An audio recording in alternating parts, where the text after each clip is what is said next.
Ini adalah sebuah kisah nyata. Di tahun 2006, 6 orang perampok, hanya menggunakan 4 pistol mainan, dengan mudahnya berhasil merampok dari Bank Rio de Janeiro. Uang sebesar 25 juta US dollar. Yang lebih mengagetkan lagi adalah, dalang dari perampokan terbesar di dunia ini, ialah penulis skenario dari film ini sendiri. Cara yang mereka gunakan untuk merampok bank, serta trik mereka untuk melarikan diri membuat orang terkagum-kagum. Karena perampok-perampok lain pasti memikirkan cara untuk melarikan diri. Sedangkan mereka, malah memikirkan bagaimana caranya untuk tertangkap. Cerita dimulai di malam berhujan. Mobil yang melaju kencang mencipratkan air ke tubuh Chayo. Dia membuang rokoknya dengan kesal. Tanpa diduga, puntung rokoknya terbawa oleh air hujan. Maju terus ke depan, masuk ke dalam penutup lubang gat. Begitu mengangkat kepala, Bank Rio de Janeiro berdiri di depannya. Dia mengikuti arah aliran air, terus sampai ke pinggiran kota. Dan benar saja, di bawah sebuah jembatan, dia menemukan pintu keluar yang menghubungkan semua gat di kota. Tiba-tiba sebuah ide gila muncul di benak Chayo. Dia ingin merampok bank tersebut. Jadi dia pergi mencari teman baiknya yang adalah seorang insinyur, Tuan Jenggot, dan Malino, pencuri profesional. Mereka bertiga datang ke penutup lubang gat yang berada di depan bank. Memasukkan pita pengukur ke dalam penutup lubang gat. Kemudian masuk ke dalam pintu keluar gat. Di pinggiran kota yang ditemukan oleh Chayo, menemukan pita pengukurnya. Jaraknya hanya 18 meter dari permukaan tanah bank. Kemudian mereka menggunakan ban sepeda. Diam-diam berhasil mengukur jarak penutup lubang gat ke pintu masuk bank. Sekitar 7,1 meter. Menggunakan teori Pitagoras, sangat mudah menghitung panjang sisi ketiga dan sudut kemiringan. Mereka langsung menemukan lokasinya, dan berencana menggali sebuah terowongan di sini, yang langsung menyambung ke lemari besi bank. Selanjutnya, Chayo datang ke bank dan memotret gila-gilaan. Tetapi malah menarik perhatian satpam. Dia dibawa ke ruang satpam di lantai bawah. Dan lemari besi bank juga berada di lantai bawah.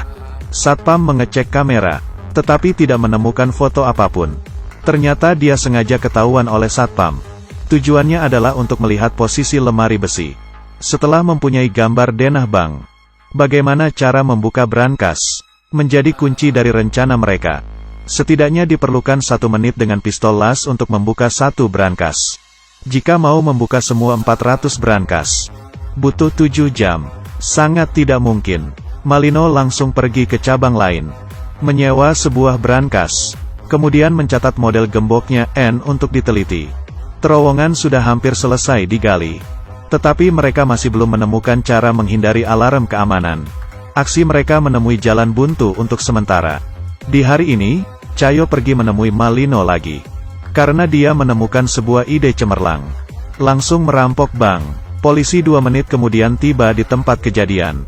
Menggali terowongan sembunyi-sembunyi. Alarm setiap menit bisa berbunyi. Tetapi jika sembari merampok bank, sembari menggali terowongan, polisi tidak akan berkutik. Karena sampai sekarang ini, polisi masih belum mengembangkan sistem anti perampokan yang bisa mencegah mereka secara bersamaan.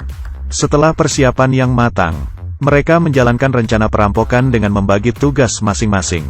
Tahap pertama, Malino dan Chayo, serta 2 orang lainnya, masuk ke bank secara normal. Langsung mengeluarkan pistol, berpura-pura merampok. Di saat yang sama mengunci semua pintu keluar bank. Setelah satpam lapor polisi, baru membiarkannya keluar. Menyuruh dia memberitahu polisi. Di dalam bank ada 20 orang sandera. Untuk mengontrol situasi sepenuhnya. Tahap kedua, memberitahu kawan yang menunggu di saluran gat untuk masuk ke terowongan. Tahap ketiga, merusakkan semua kamera. Mencegah bocornya identitas. Di saat yang sama, salah satu kawanan memecahkan tembok, yang sudah direncanakan dengan palu. Kedua grup berhasil bergabung. Selanjutnya adalah tahap terpenting di dalam rencana mereka. Membuka brankas. Tuan Jenggot memamerkan alat pembuka kunci ajaib buatannya sendiri. Sebuah meriam. Sebenarnya adalah sebuah mesin hidrolik portabel. Membuka 1 kunci hanya butuh 7 detik. Kemudian, mereka seperti membuka kotak mainan. Merusak brankas gila-gilaan.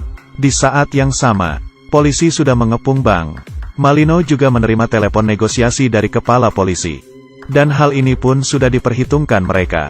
Cayo membeli buku manual negosiasi polisi perampok.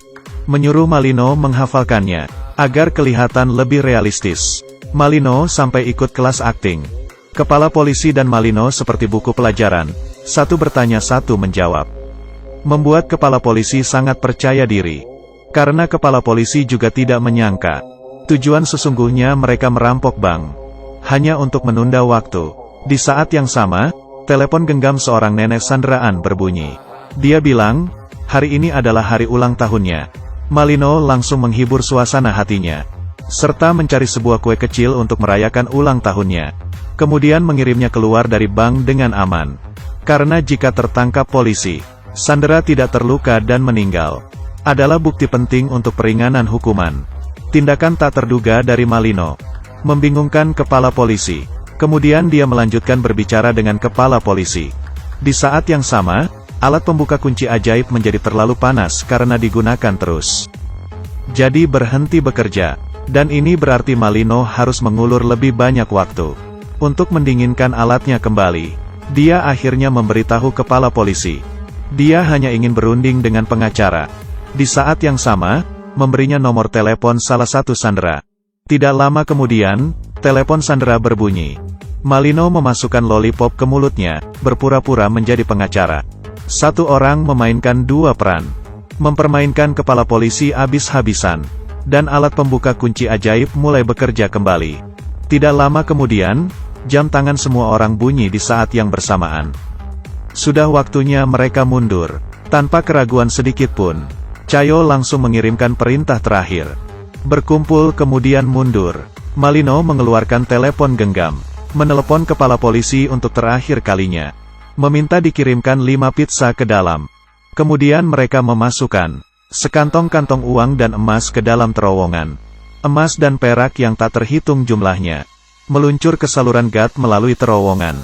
Dan di sini sudah disiapkan 2 perahu angin. Cayo mengeluarkan sebuah kain merah.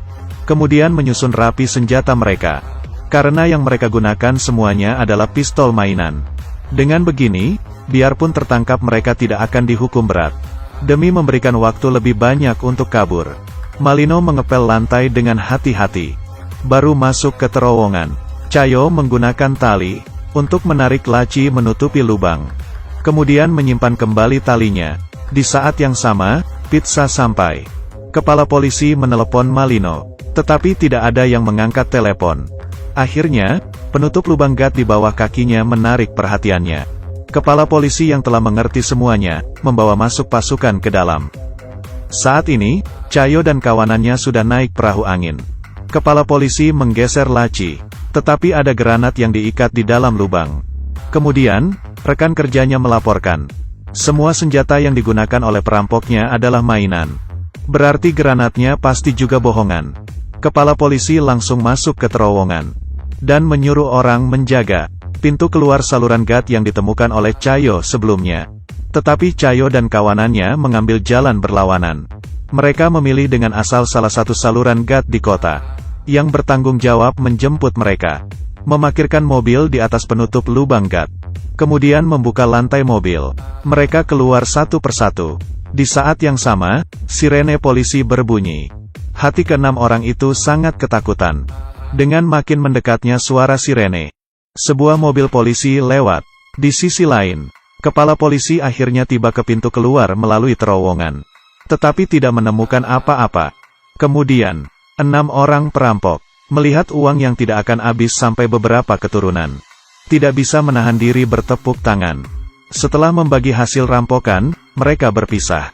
Jika ceritanya berakhir sampai sini saja, maka ini tidak bisa dihitung sebagai kasus perampokan besar di dunia. Tidak lama kemudian, setelah menjadi kaya mendadak, salah seorang perampok membuang istrinya. Dalam kemarahan istrinya melaporkan suaminya ke polisi.